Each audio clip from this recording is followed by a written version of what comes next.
नागपूर येथील राष्ट्रीय लोक अदालत व विशेष अभियानामध्ये प्रलंबित व दाखलपूर्व अशी विक्रमी एकूण 77,449 प्रकरणे निकाली. एकूण समझोता रक्कम 1,28,26,36,00,000 रुपये. कर्ज वसुली रक्कम 38,73,64,00,000 रुपये. 260 मोटर अपघात दाव्यांमध्ये नुकसान भरपाई रक्कम 19,36,83,00,000 रुपये. 471 ट्रॅफिक ई चालान प्रकरणे निकाली. नागपूर जिल्ह्यात दिनांक 13/12/2025 रोजी आयोजित राष्ट्रीय लोक अदालतीस नागरिकांकडून उत्स्फूर्त प्रतिसाद मिळाल्याचे दिसून आले.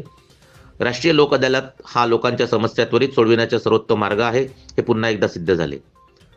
दिनांक 13 डिसेंबर 2025 रोजी जिल्हा न्यायालय, नागपूर कौटुंबिक न्यायालय, कर्जवसुली न्यायाधिकरण, सहकार न्यायालय, औद्योगिक व कामगार न्यायालय आणि नागपूर जिल्ह्यातील सर्व तालुका न्यायालयात महाराष्ट्र राज्य विधी सेवा प्राधिकरण मुंबई यांचे निर्देशान्वये व नागपूर जिल्हा न्यायालयाचे पालक न्यायमूर्ती माननीय अनिल किल्लारे साहेब व माननीय न्यायमूर्ती प्रफुल्ल कुबाळकर साहेब यांचे मार्गदर्शनाने तसेच माननीय प्रमुख जिल्हा व सत्र न्यायाधीश श्री D.P. खुराणा साहेब यांचे देखरेखीखाली राष्ट्रीय लोक अदालतीचे आयोजन करण्यात आले होते. सदर राष्ट्रीय लोक अदालतीमध्ये दिवाणी दावे, भूसंपादन प्रकरणे, तडजोडी योग्य फौजदारी प्रकरणे, वैवाहिक वाद, मोटार अपघात दावे, विद्युत अधिनियमाचे प्रकरणे, पराकंप सल्लेख अधिनियम कलम 138 ची प्रकरणे, कामगार वाद, रक्कम वसुली प्रकरणे, ग्राहक तक्रार, सहकार न्यायालयातील प्रकरणे इत्यादी प्रकरणे तसेच दाखलपूर्व प्रकरणे समोच्चाराने निपटारा करण्यासाठी ठेवण्यात आली. लोक अदालतीला जिल्ह्यातील नागरिक व पक्षकारांनी उत्स्फूर्त प्रतिसाद दिला. लोक अदालतीमध्ये प्रलंबित प्रकरणांपैकी 4,886 प्रकरणे तडजोडीने निकाली निघाले. तसेच दाखलपूर्व प्रकरणापैकी 72,563 प्रकरणे पसात तडजोडीने मिटवण्यात आली. तसेच नागपूर जिल्ह्यातील सर्व फौजदारी न्यायालयांमध्ये दिनांक 8 डिसेंबर 2025 ते 12 डिसेंबर 2025 या कालावधीमध्ये विशेष अभियान राबवून फौजदारी प्रक्रिया संहिता 1973 चे कलम 256 व 258, कलम 279 व 281, भारतीय नागरिक सुरक्षा संहिता 2023 अन्वये एकूण 4,757 निरस्त फौजदारी प्रकरणे देखील निकाली काढण्यात आली. विशेष बाब म्हणजे लोक अदालतीमध्ये मोटार अपघात दावा प्राधिकरणांतर्गत नियमित दरखास्त क्रमांक 234/2025, मोटार अपघात दावा क्रमांक 960/2022 या प्रकरणामध्ये तडजोडी दरम्यान मयतांचे वारसांना रुपये 1,60,00,000 रुपयेचा धनादेश देण्यात आला.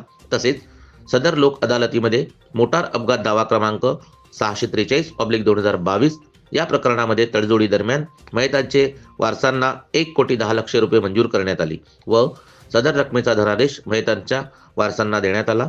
तसेच विशेष महाराष्ट्र राज्य विधी महामंडळ क्रमांक 191/2024 या प्रकरणात कलम 135 कायद्याअंतर्गत 80 वर्षाचे वयोवृद्ध इसमाने चर्चेअंती तडजोड करून प्रकरण निकाली काढले. त्याच दरम्यान घटस्फोटाच्या उंबरठ्यावर असलेल्या काही वैवाहिक प्रकरणांमध्ये पती पत्नीमध्ये समझोता होऊन त्यांनी पुन्हा नव्याने संसारास सुरुवात केली. लोक अदालतीमध्ये अनेक जुने प्रकरणे असे की वाटपांची दावे, दिवाणी दावे, धनादेश, अनादराचे फौजदारी प्रकरणे, तडजोड पात्र फौजदारी प्रकरणे, दाखलपूर्व प्रकरणे, मोटार वाहन कायद्याअंतर्गत प्रकरणे इत्यादी प्रकरणे आपसी तडजोडीने निकाली काढण्यात आले. प्रकरणे हाताळण्याकरिता विविध पॅनल तयार करण्यात आले.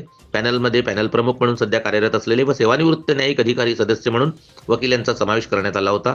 माननीय श्री D.P. सुराणा साहेब, प्रमुख जिल्हा व सत्र न्यायाधीश यांच्या मार्गदर्शनाखाली जिल्हा न्यायाधीश 1 श्री R.M. सदराणी, जिल्हा न्यायाधीश 2 श्री M.R. पुरवार तसेच मोटार अपघात दावा प्राधिकरणाचे सदस्य श्री P.B. नाईकवाडे साहेब, श्री प्रवीण M. उन्हाळे, सचिव जिल्हा विधी सेवा प्राधिकरण नागपूर, नागपूर जिल्ह्यातील सर्व न्यायिक अधिकारी, पॅनल सदस्य, विधी स्वयंसेवक, जिल्हा न्यायालयीन व जिल्हा विधी सेवा प्राधिकरणाचे कर्मचारी यांनी लोक अदालत यशस्वीरित्या पार पाडण्याकरिता अथक परिश्रम घेतले.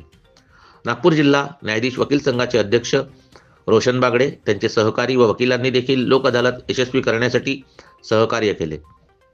शेवटी माननीय प्रमुख जिल्हा व सत्र न्यायाधीश तथा अध्यक्ष जिल्हा विधी सेवा प्राधिकरण श्री D.P. सुराणा व श्री प्रवीण M. उन्हाळे, सचिव जिल्हा विधी सेवा प्राधिकरण नागपूर यांनी लोक अदालतीच्या यशस्वी केल्याबद्दल सर्व पक्षकार, वकील वर्ग, न्यायालयीन कर्मचारी व सर्व घटकांचे आभार मानले.